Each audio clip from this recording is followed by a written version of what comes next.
দেখেন অবস্থা, দোকান এর দোকান আছে এখানে, কেন কি অবস্থা, কি অবস্থা, মানুষ মোটরসাইকেলে চোখে দেখতে পাচ্ছে না গাড়ি ঘটলে, যার জন্য 4 জন অ্যাক্সিডেন্ট হয়ে মারা গেছে। এই লরি, এই ছায়ের গাড়ি এই রোডে চলার জন্য, কিন্তু এইটা নেতা মদতে সব গাড়িগুলো চলছে, ওভারলোডিং গাড়িগুলো এই রোডে চালার কোনো অনুমতি নেই। এসডিওর কাছে, বিডিওর কাছে, আইসির কাছে, সমস্তর কাছে আমরা জেনেছি ওভারলোডিং গাড়ি এই রুটে চালার কোনো অনুমতি নেই।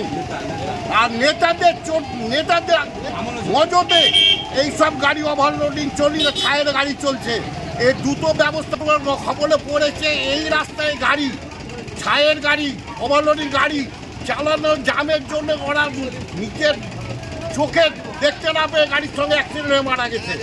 কতদিন থেকে চলছে এটা? দীর্ঘদিন ধরে রাজনীতি নেতাদের মদতে এইসব গাড়ি চলছে। আমার নাম মোহাম্মদ হোসেন। বাংলা টুডে নাও।